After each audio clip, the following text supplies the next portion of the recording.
Hello, everybody. I'll give everyone a minute or two to be able to join us here. Just looking through the names, some familiar names out there.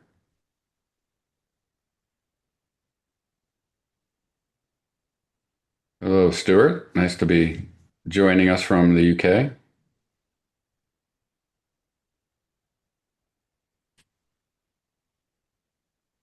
All right. Well, super excited to have everybody join us today, and super excited to be partnering with Prism PPM, and we'll talk more about that in a moment. For those of you who don't know, I'm Joe Puzz. In the industry, folks call me PMO Joe. I'm the founder and CEO of the PMO Squad, and we provide project management services to organizations across North America. And very fortunate to have with us two friends here from Prism. And I'll let Caitlin start off with some introductions, and then after those, we'll get into the webinar for everyone. Awesome. It was great to be here, Joe. Thank you so much for the invitation to participate. I'm Caitlin. It's great to be able to spend some time with everybody who's able to join. I'm the CEO of Prism PPM.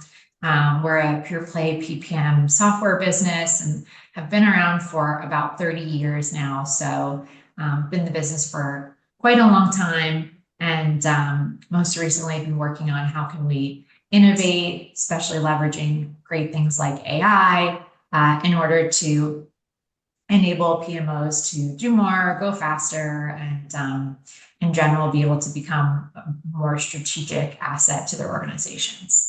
Dan, I will hand the mic to you. Yeah, thanks, Caitlin. Thanks, Joe. Really looking forward to the conversation today. My name is Dan Marini. I lead the revenue and customer success team here at Prism PPM.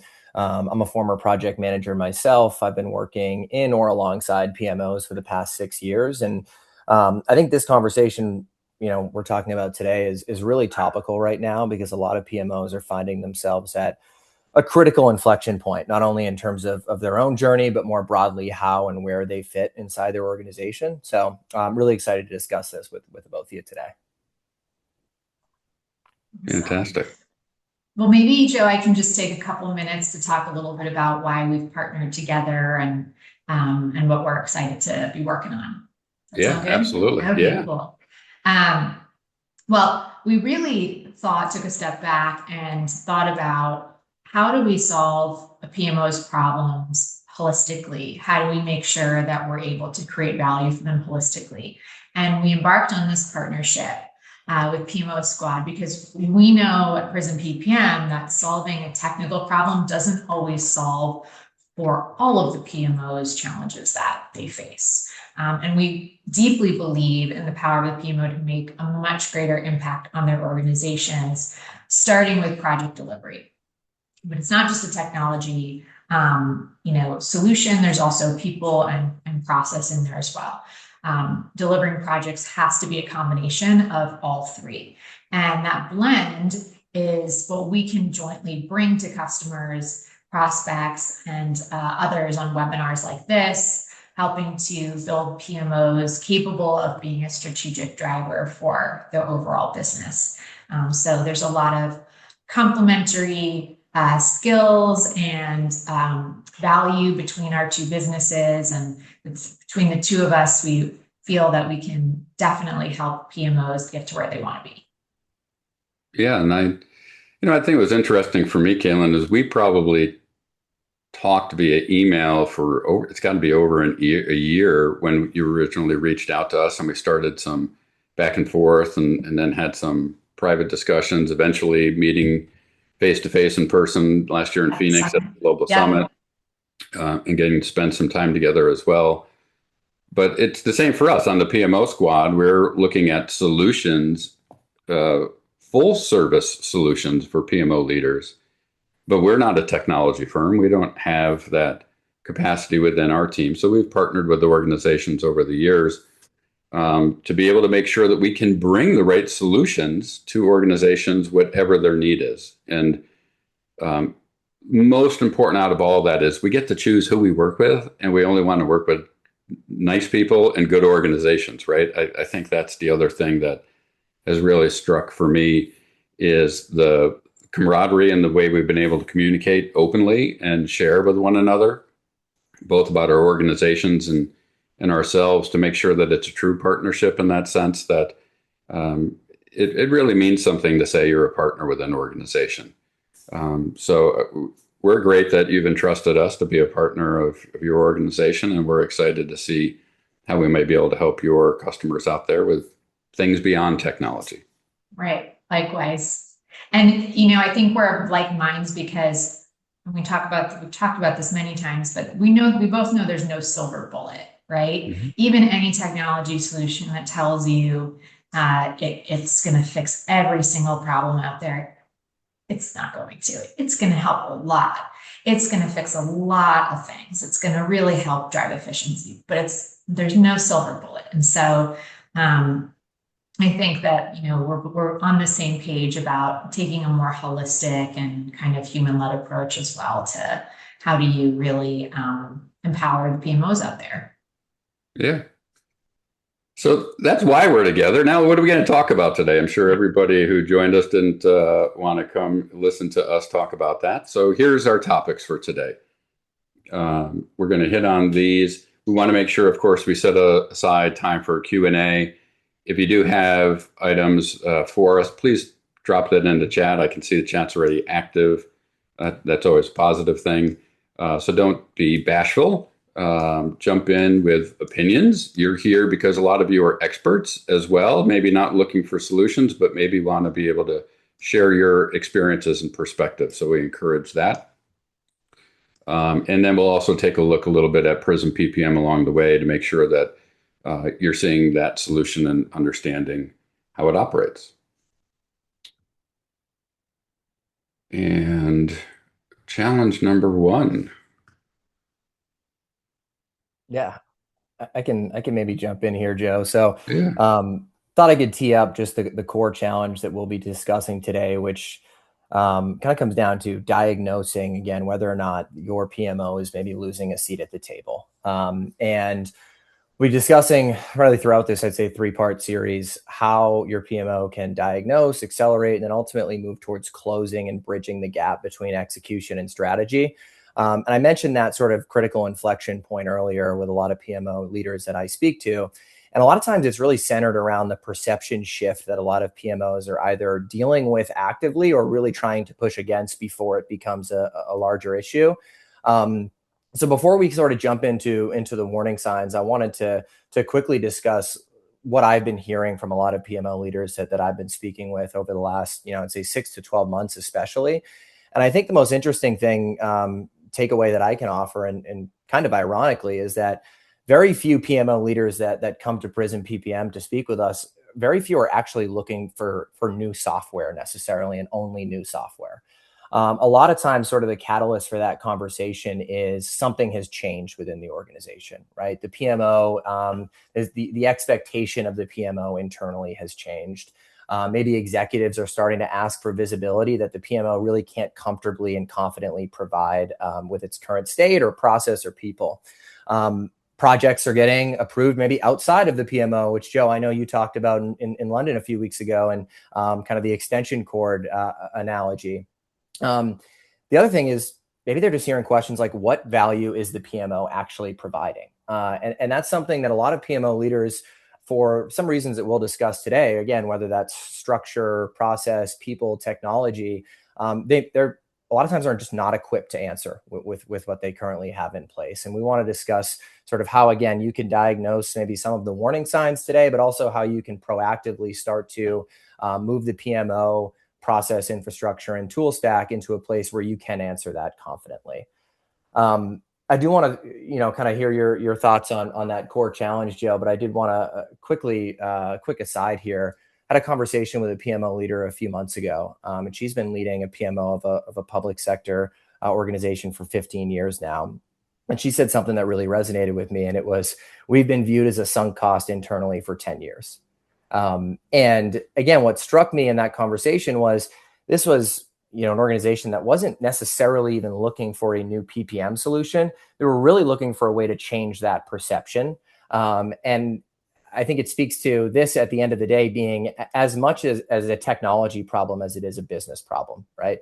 Being able to demonstrate the value in a way, demonstrate the value of a PMO in a way that an executive can understand. So, Joe, I'm going to move over to you here to see if there's anything you want to add just in terms of sort of that core problem PMO leaders are facing. And I know we'll definitely want to discuss, in my example, what are some warning signs that maybe not 8, 9, 10 years ago that PMO leader could have maybe picked up on before that perception kind of shifted away from them internally? Yeah, great points, Dan. And you mentioned the House of PMO conference last month when I was over in London talking about this, and not necessarily my session, but attending other sessions where they were talking about AI. How do organizations in today's ever-changing technology world adapt to be able to implement, utilize AI both within the PMO, but also be able to support AI projects throughout the organization, right? So we're always at the core forefront of change, right? In PMOs, that's what we're implementing. All of our projects are bringing something new to the organization or adapting something. In this case, the speed of change is going so fast. How do PMOs keep up with that change? That's one of the core challenges that we're seeing out there. Other items that we're seeing from a challenges perspective is this mindset shift of value, right? Is the PMO providing value to the organization? And, I disagree a little bit with some of the folks in this space. I think that we've always supposed to have been providing value. And this shift to value is actually almost an admission by PMO leaders that, hey, maybe we weren't providing value in the past. There was a LinkedIn post yesterday that said PMOs are now come to the expectation that we have to provide value. And my response back to that was, the business has always been expecting us to provide value. We just have been focused on process and execution in a way that we wanted projects to be done well, and we should, right? That's important. But we do that to achieve the end game, which is the outcome, which is the value achievement. So I think our industry is starting to grow up a little bit. We're starting to get more mature. We're getting more sophisticated. And having the businesses understand that we are an asset and not a cost center, and we can help achieve those outcomes that we're looking for. So those are coming to two of the main kind of challenges that we see out there in the world today is how do we keep up with the pace of change and technology that's happening out there? And then how do we align expectations of the business and the PMO leadership so that those two things are in alignment? And this kind of ties in a little bit to my talk specifically related to the warning signs that I mentioned while I was at the House of PMO conference. I just did a kind of raise your hand survey. We'll do it here with the attendees. Type a yes or a no in the chat when I ask these questions. Does your organization have more than one PMO? If it does, right? Yes or no. So we can see we've got a couple of quick responses, yeses and nos. So informal math, that's maybe about 50%. And some of the research I've seen is 42% of organizations have more than one PMO. Okay. Next question. Does your organization have accidental project managers? These would be people whose title isn't project manager, but they execute projects in different functions. Who said no? There's actually a no. Who said that? Come on, of course you do. But yes, of course you do, right? Every organization. Are there any other kind? Guy, nice one. We have comedians in the audience as well. See, highly entertaining at these sessions. Third question I'll ask. Every PMO has a resource management process, right? Where you ask the organization to be able to take a resource, put it into the process. Is it approved by the manager? And if so, we assign them to the project. Does every single resource request you ask get answered timely, or are they being left open? Right? Yes, our resource management process is working 100% efficiently the way it's supposed to, and no. Yeah, no, open, no, no, no, no, no, right? So if we think about these, when we say warning signs for a PMO, one warning sign, there's more than one PMO in your organization. Maybe there's a need, maybe there's not, but there's only one accounting department in your organization. There's only one IT department. There's only one HR department. Accidental project managers, another warning sign. Let me ask, how many of you have organizations that have accidental accounts payable clerks? Is somebody over in engineering sending out invoices? No. It's a sign that there's a problem inside the organization, that there's an acceptance issue that needs to be looked at. And the third one, if accounting says or HR says there's a policy that we're going to do mid-year reviews and they have to be done by this time, you don't get to reinvent a new mid-year review process in your organization. Or if budgeting has to be done by a certain time and you're allocated a budget, you don't get to just make up your own budget. Those parts of the organizations, those functions have permanence. They have authority. It's not presumed authority, it's actual authority. So when your PMO is operating in those situations where you're not the only game in town, you are not the one that's utilizing the resources throughout the organization, or you're not having your policy administered because other people think they can do it better, I would look into those things as warning signs. Is my organization able to operate efficiently with project delivery?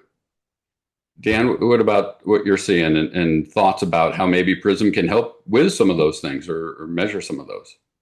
Yeah, I think, at the start of any process, sort of I guess, diagnosis process, I would say, is there needs to be a degree of introspection, and it can't just, I think there's kind of three intersections. There's an intersection of three different things that we're going to talk about today, Joe. And it's, in my opinion, it comes down to structure, people, and technology.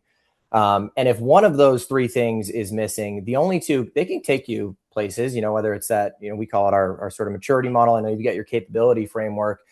You could certainly move up the ladder with two of those three. But I think when all three work together, you start to really get that sort of like unlock. And I think when PMOs are starting to self-diagnose, and maybe pick up on some of the warning signs that you had mentioned, a lot of times the leaders that I'll speak to, again, early in the evaluation process, there tends to be a belief where we're just this one thing away, right? We're this one software, this one dashboard, this one hire, this one process. It's usually not. It's usually sort of a collection of different things. And I think the framework that you all have sort of built out, alongside, I think eventually some sort of technology or tooling to sort of amplify that framework, creates a way to take advantage of the diagnoses that the PMO has presented, and then ultimately, get them to a place where they can actually display the value of the day-to-day delivery work that's being done. I think a lot of folks too, probably my last takeaway here that I would add would be, a lot of PMO leaders are former project managers themselves. If not, I would say everybody. I think I saw somebody in the chat say that every job, top to bottom, and is in some capacity a project manager, and I think I agree with that. And I think with that sort of background, it can become a little bit easier at times for a PMO leader to focus on maybe the potholes in front of them rather than the exit, the pothole 50 yards in front rather than the exit off the highway 1.5 miles in front. And again, when you can kind of find that nice medium and that intersection of those three areas, ideally you can kind of keep an eye on both and really strive towards excellence, I think, in the latter. So I know we're going to probably a good transition there, Joe, into sort of making that assessment and discussing sort of your framework. And I've got some thoughts to add there, but that's a lot, just, I guess, in terms of what I'm hearing in the market. Yeah. It's interesting. You said something that really stood out to me there with the people, structure, and process and all those things coming into play, and how having two of those three is a good thing. Almost every single executive we talk to, not at the PMO level, but the C-suite level, when we go in and we start working with organizations, one of the questions we ask is your PMO getting better? Like, are Are you seeing progression? Are you seeing maturity? What are you seeing? And almost always, the response we get back is, absolutely, we are getting better, but we're not good enough. We're still not where we need to be. And this is the trap that organizations fall into, in PMO specifically, when we start measuring only maturity, right? Go back to the resource management example I talked about. Organizations in the PMO has a very mature resource management process. If we were to measure that on a 1 to 5 scale, as most of the maturity models out there, they probably get a 4 or 5. It's very mature. It's been in place. Everybody understands it. It's documented. It's published. It's followed at some level. But then when we take a different view of it, we say, well, how capable is that process? If the capability doesn't line up with the maturity, now you have a disconnect. And this is where the PMO thinks we're getting better, and where the organizational leaders think, but we're not yet good enough. Organizational leaders want to understand, how capable is my organization at everything, not just project delivery and PMOs, but within accounting, within engineering, within sales, right? How capable are we to deliver? If we have maturity that aligns to that, that's great. But I've never met a CEO in my life who walked away from a sales deal because the CRM system wasn't being followed properly, or the maturity wasn't there, right? We're not very mature in how we operate the sales cycle. Stop, don't sign the $1 million deal until we get maturity better. No, of course not. Give me the capability of a signed contract. We'll figure out how to mature our process down the road. And I'm not running away from maturity. I think maturity is absolutely necessary. We should strive to have mature PMOs. But that's not our ceiling, right? Our ceiling is attached to capability. How do we take that maturity and enable the organization through technology and relationships and business process to turn it into organizational capability? And that's what the PMO Squad has recently done. We've made a shift to something we call total strategy. And in total strategy, it is specifically built to take 37 capabilities across an organization to be able to measure, are those capabilities present or absent, and will those then enable the organization to deliver on the strategic initiatives? Maturity gets us so far, but if we don't have the capability in place to be able to learn from that maturity, or to be able to optimize from that maturity, or to have the right investment protection from that maturity, we then have a limit to our capability within the organization. To me, the future of project delivery, whether it's within the PMO or a transformation office or a value management office or a strategy realization office, or fill in the blank of whatever label we want to attach to them, isn't how mature the process is. It's how mature the process is leading to what capability to deliver. And that's what total strategy is. It's the evolution for the next stage of improvement for an organization. So I see some thoughts on that, and there's a link out there for everybody to total strategy. When you go out to the PMO Squad website, I also encourage you, there's on the assessment page out on the website, there's a 12 question. It'll take you all of 5 minutes, probably, a real quick assessment to see how your organization is.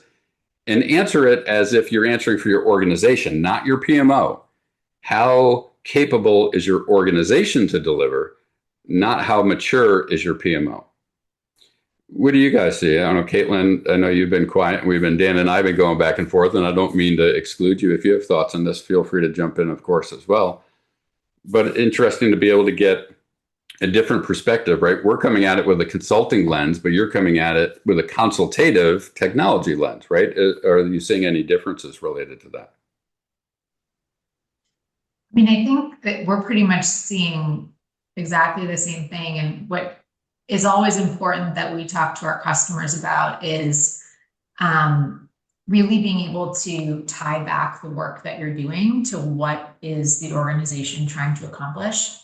Oftentimes, they're putting an enormous amount of funds into these projects. I mean, we have a customer we work with that has one project that's worth $500 million. So you can't work on a project like that and not ask yourself, what is the value to the organization?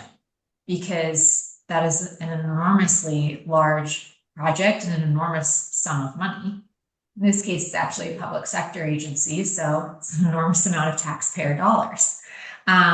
So the more that you can think in those terms, it's not just project with tasks and line items and timeline, but why have the leaders of this business chosen to invest in this project, and how can I make it successful? The better off you're going to be. And so being able to connect back to think outside the PMO and connect back to the more macro level operations, I think is something that we're seeing our customers increasingly thinking about. Yeah. And you mentioned operations. Businesses know how to operate, and we're change, right? So we're taking everything, their standard ways of working, we're altering that on them. But the reality is it's a continuation of an operation. It's just a new function to be able to add to that. And that's why we want to focus on the capability of the organization to turn it into operations. Projects become operations, right? It becomes a standard way that the business thinks about it. We work on projects and we work on business as usual.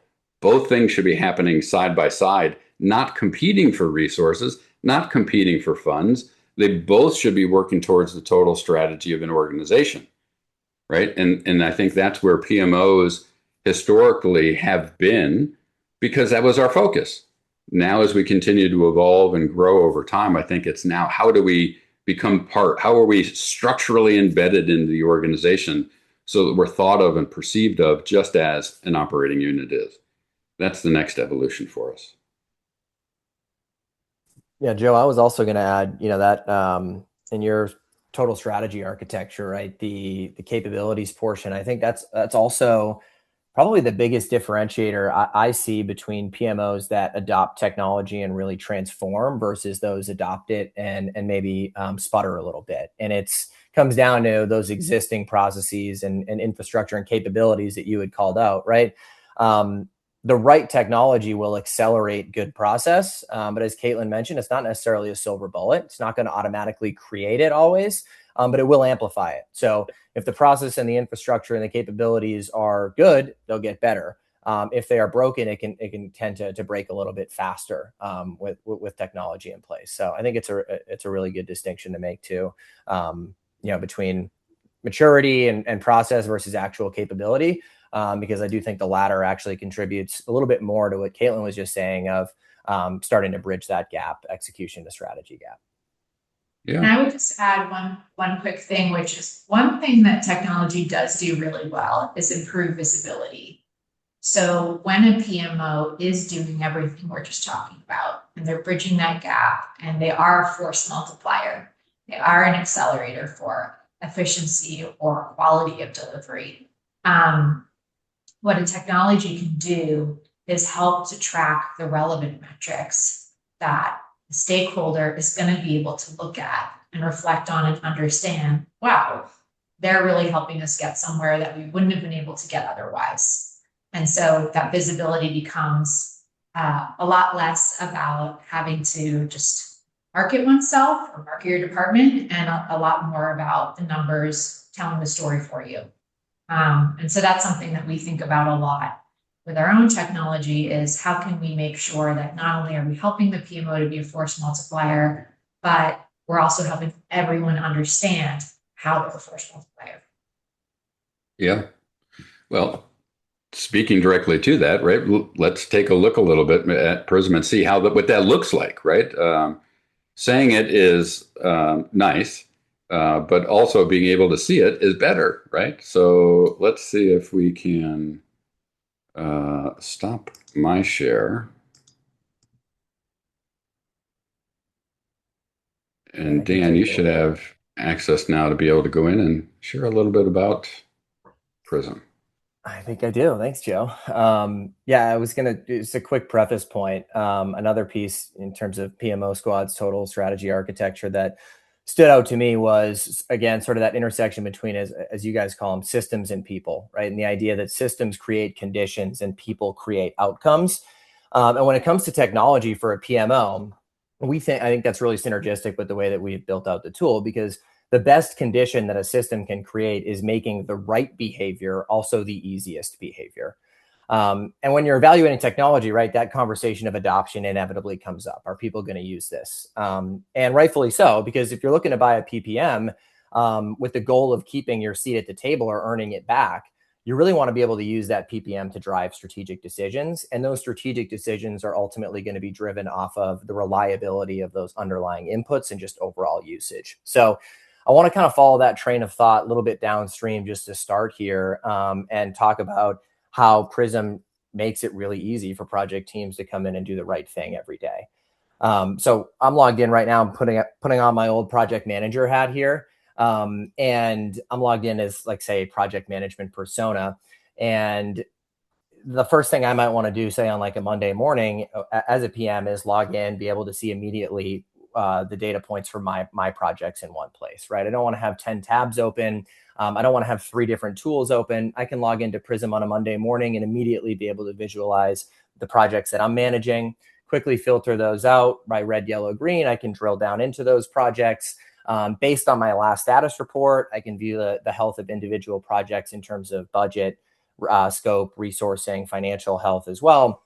Again, in one consolidated location. So sticking with that sort of project manager on a Monday morning, right, I might also want to take a look at what's overdue across all my project, what's upcoming, what are my potential escalation items or high priority log items. And I don't want to have 5 project plans open. I want everything to greet me when I log in, and then I can sort of drill from here to really reduce that friction in terms of a PM interacting with the solution. Other points of the detail for that specific persona, right? Maybe a quick resource overview across my pool of resources, an overview on my milestones where I can quickly assess which milestones maybe require my attention, and then a timeline view that also might highlight any project interdependencies. So, regardless of sort of the layout here or the data points that are included, say, on this screen, this view is really built to help a busy project manager have a better day.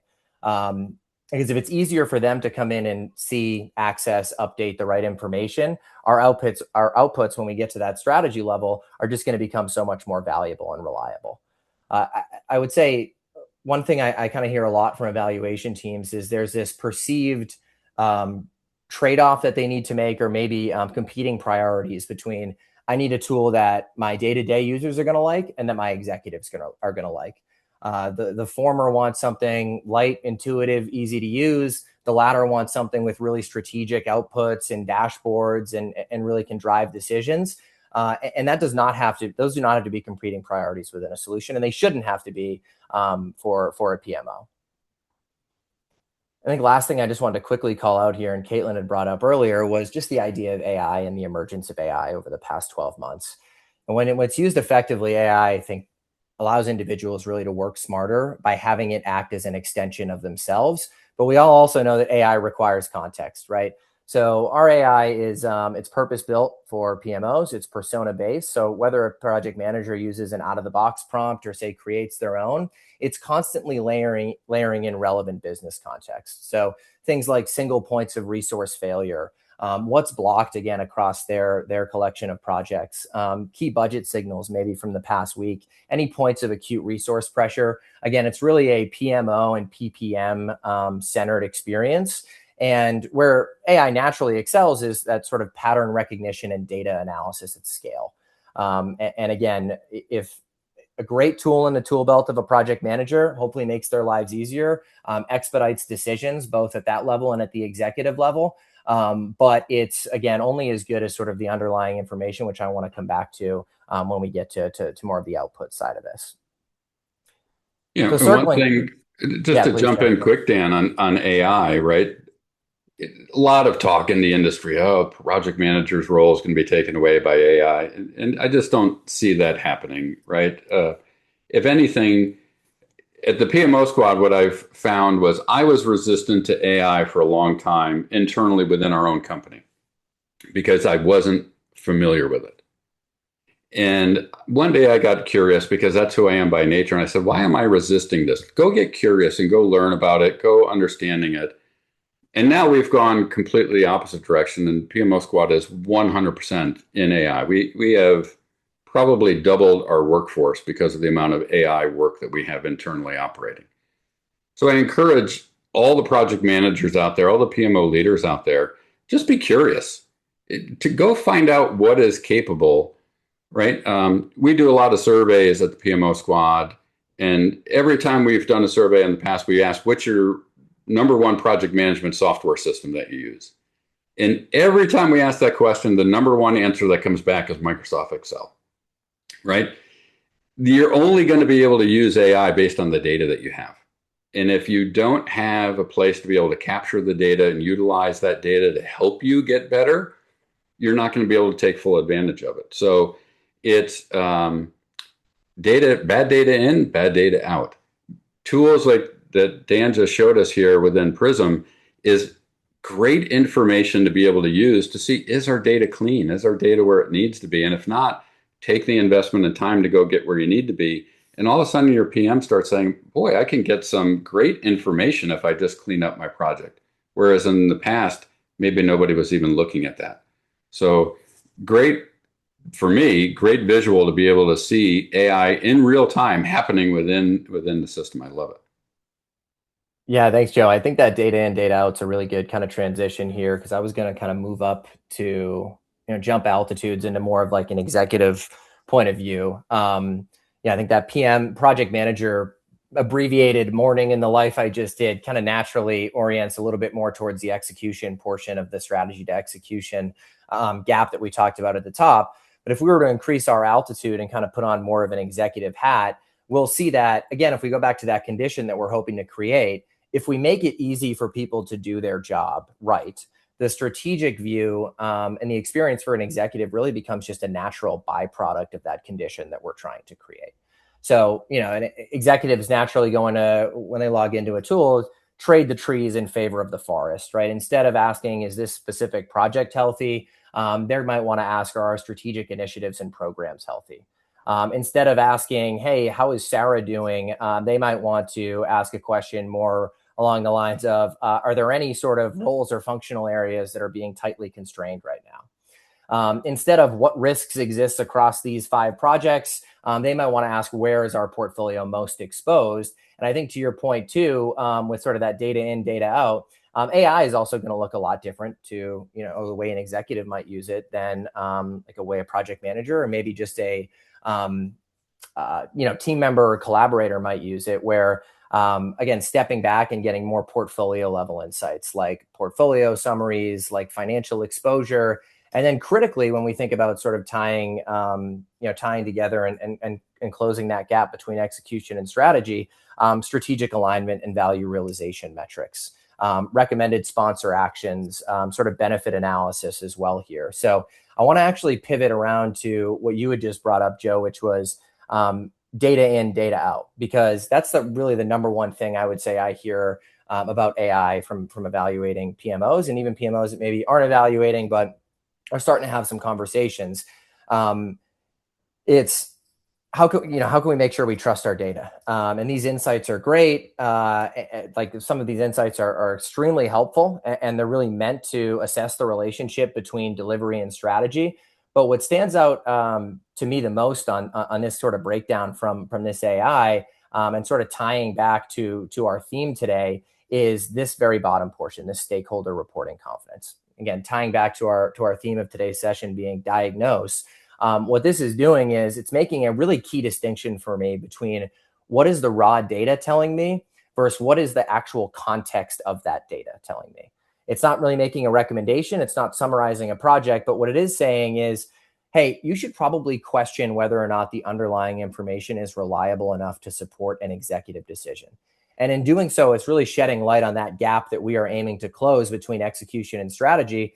Joe, as you know, and as you call out in that total strategy architecture doc, is that break in the chain. It might be vertical, it might be horizontal, it might be temporal. But as a stakeholder, I want to be able to know it exists and hopefully be able to go in and sort of attack, mitigate, and analyze that.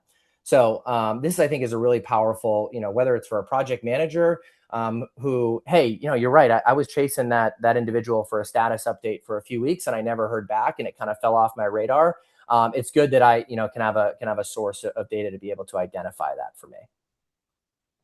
Yeah, I love that view, right? As an executive of my company, I don't want to know the details of every transaction. I need an overall, where do we have an opportunity to make an improvement effort? And then we can have the team go work on that. It is a great snapshot for me to be able to see that and be able to go talk to my team and make that happen.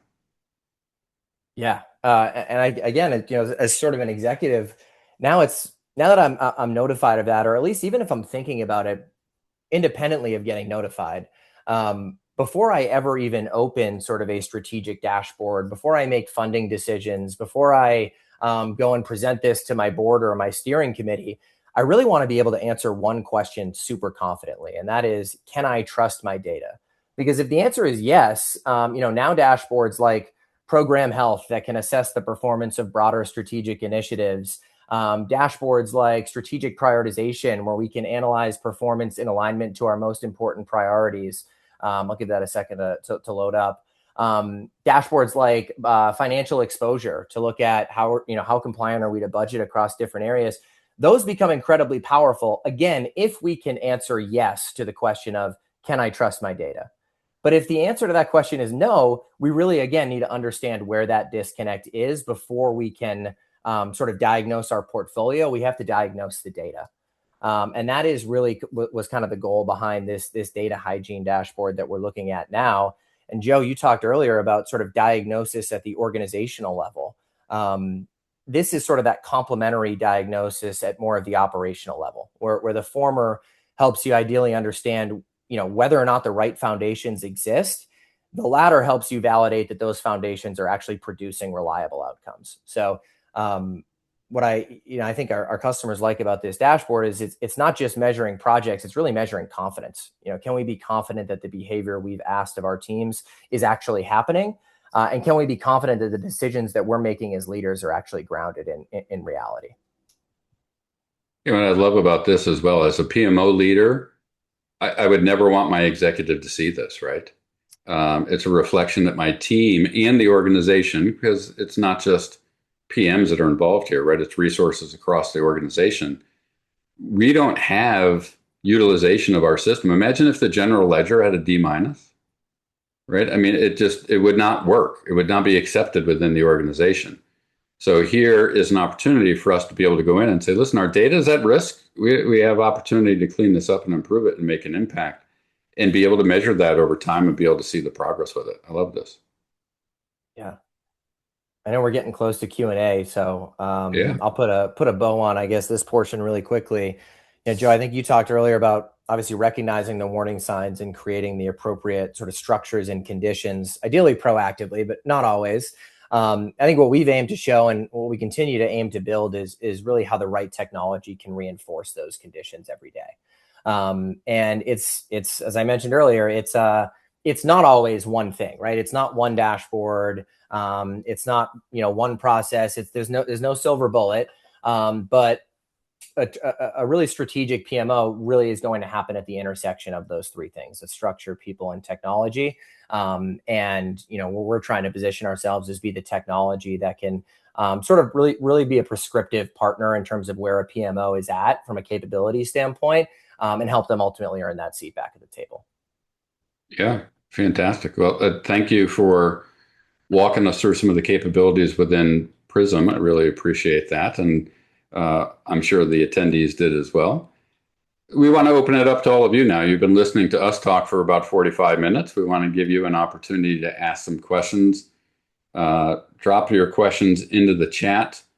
And here's one. How would you provide strategic priority to the project level screen or manager? Yeah, I'm just not seeing the chat. Could you just rephrase? Could you say that one more time, Joe? Yeah. How would you provide strategic priority to the project level screen/manager? Yeah, I think I'll probably choose to answer that in more of like a, I guess, conceptual framework rather than more like functionally. And I think honestly, the honest answer is that every PMO is a little bit different, right? When we call it functional area of the tool is like business value assessments. And every PMO, when you're either ranking an incoming request that might turn into a project or assessing a project that's maybe in planning and is about to kick off, there's different levers relevant to different organizations that are going to make this project sort of a 9 out of 10 or a 4 out of 10. Joe, I'd be curious to hear from you in terms of your recommendations around, I know prioritizations, one of those, I believe 37 capabilities, how you sort of help to diagnose what might be important or maybe less important at different phases for different PMOs. Yeah. I think one of the things that's interesting is organizations invest so much time, money into building a strategic plan. Right? There may be 4, 5, 6, maybe we've seen up to 10 strategic initiatives that are prioritized for an organization. And they do this year after year after year. But those 10, up to 10, we'll call them 5, those 5 initiatives lose their priority. And during the course of the year, the organization works on other items that aren't attached to those priority items. So in total strategy, what we say is there should be a strategic priority that's working as well as an operational functional priority that's ongoing. And when an item is identified as a strategic priority, it wins. It is automatically listed as approved, and the organization has to work to do it. There's a reason why that was a strategic item this year. And when we devalue that, it starts to diminish the effort and the need for the strategic planning. Now, certainly business can change during the course of the year, and that's why you have opportunities to be able to change priority. But the main point to that is when something's strategic, we prioritize it and we maintain that. Then we put in place the vehicles to be able to adjust as necessary throughout the course of the year. And as a project manager, having your project run in a way that you're capturing the right data, the team members are involved, you're providing the proper motivation. As a PMO leader, that you've got the right data, that you're capturing all these things so decisions can be made with data. All are contributing factors, right? There's never one thing that is the fix for an organizational challenge. It's a series of things happening together. It's building maturity and turning that into capability.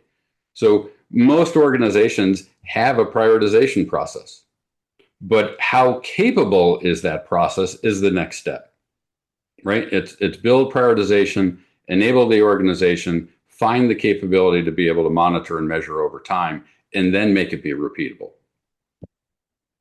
Joe, one thing to add there too, going off your analogy earlier, I'll choose to pick on marketing because I think Lauren didn't make it from our side today. But I think to your point earlier about, are there any accidental AP clerks, right? And how the PMO tends to play by maybe a different set of rules, much to its chagrin, I think, at a lot of organizations. Prioritization is an area where I hear that quite a bit, where you would never see the leader of a PMO knock on the chief marketing officer's door and say, hey, I think you guys should be doing more Reddit ads and paid offline direct sources. That just wouldn't happen, right? But you do see, I think a lot of PMOs that I work with are struggling immensely with what we call sort of that squeaky wheel prioritization. And I think that is where a lot of, you'll be taking on projects and a year from now, it's not done. And you'll say, why did we take this on again? And it was, somebody threw their weight around internally and, we kind of went against our better judgment. It really wasn't aligned with one of those strategic priorities that we laid out at the beginning of the year. And that is how, I think PMOs can naturally find themselves doing work that veers a little bit away from sort of those strategic pillars that they set out to really align against at the beginning of the year. So I know we probably got another question to handle, but I'm curious, how often have you seen maybe that in the past of that sort of squeaky wheel or maybe more like political based prioritization at times, even when an organization has a framework set up for scoring, say, like incoming requests or projects? Yeah, probably every organization that happens at. But one thing we're doing, right? Because I've had, when we rolled out Total Strategy, there had to be an acknowledgement that while I was always trying to be part of the solution at the PMO Squad, we were also part of the problem. And part of the problem was the PMO Squad had a better financial year if PMOs are screwed up, and we can go help you fix them. And through that nature, I'm wanting PMOs to not get this solved, right? But after 13 years of doing this now, it's like, all right, somebody's got to go fix this. But the strategy execution gap has to be looked at. And we've gotten that over the years through work with our clients, but we're also now have a global survey that's out there. We want to be able to capture the voice of organizations around the world of how your organization is delivering strategically and identify how we close the strategy execution gap. Finally, right? We don't close it. That may put us out of business. That's on our shoulders. We'll have to figure out what to do next. But we want to be able to know what's the real pain. So when you ask, are organizations really struggling with these, drive-by and squeaky wheel type prioritizations? Absolutely. Every organization does this. And at all levels of the organization, right? It could be the executives are completely aligned on priorities, but then a line manager 2 layers down wants to get a raise next year, and they want to make sure their department looks better, so they get a project approved internally to go get their department look better. And he or she then gets a raise out of that. And that took away resources from doing the overall company objectives. So prioritization is tied into performance reviews. Prioritization is tied into financial reviews. It's a spider web of connections that all organizations have to understand, that it's not just prioritization standalone. How is everything else related to that? And we want to learn more about your organization. So take 10 minutes. It's all that global survey is a 10-minute survey to go out and answer questions. We're going to do this annually, and we're going to capture this information and we're going to share. The survey is open till the end of August, closes August 31st, and we're going to publish our findings in October. And we will repeat that cycle every year to make sure we're staying on top of that. So let's go to the chat and see what else. Stuart here has a question. Can you show which projects delivery, which strategy objectives, and which areas of business they hit? So I'm assuming that's a systems-based question, right? Is there a way to be able on those dashboards to be able to see project alignment to strategic objectives, and then which part of the business those business or strategic objectives are tied to? Yeah, great question. There is, and there's kind of different ways too, because I think I see another question around kind of tying back to how I sort of juxtaposition the two personas. I think I see a question around, hey, if I'm a project manager, I want to keep my eye on the prize here of my highest my projects with the most sort of value or strategic benefit tied to them. So the answer is, I would say yes to both questions there, at least if the question is related to inside of Prism PPM, and whether that's inside of a dashboard or inside of sort of that tailored landing screen that I had started the demonstration on. There's a couple different ways to consume the data. Again, whether you are a project manager that wants to quickly assess how are my top 2 most critical projects performing right now, for time compartmentalization purposes, or if you're an executive and want to understand at a glance, hey, across this entire forest of a portfolio, how's the health in terms of our technology push strategic initiative? How are we performing across projects tied to this specific initiative or this specific pillar of the organization? So absolutely. Fantastic. Other questions that anyone has?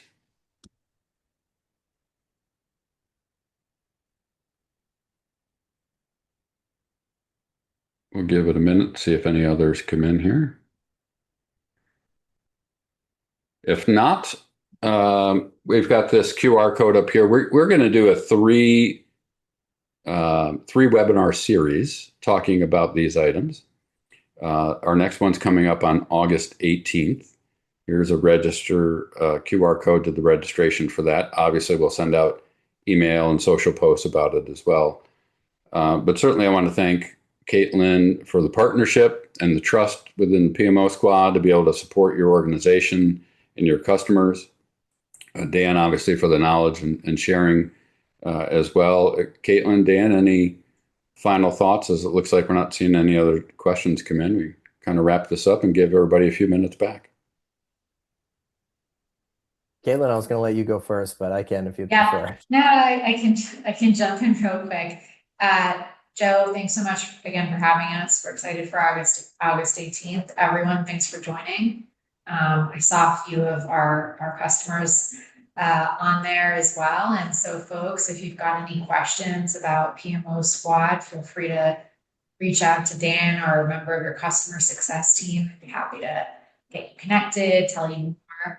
And we're very excited to be working together. So thank you again, everybody. Second, Dan, I'll let you take us home. I was going to say second, and I'm really looking forward to session 2 in a month. So thank you, everybody. And Joe, thank you so much for having us. Always a pleasure. Looking forward to seeing you again in a few weeks here. Yeah, my pleasure. Well, thanks, everybody. I'll see a lot of you out there on the road. If you're available in September and you want to risk some flying missiles over in the Middle East, I'll be in Saudi Arabia in September for the Global Project Management Forum. I would love to connect over there, and some local PMI events here in the United States as well. And of course, in Detroit at the PMI Global Conference. Looking forward to seeing everyone there. But more timely next month, right, with our friends here at Prism PPM. Thanks, everybody. Appreciate the questions, and we'll be in touch soon. Thanks all.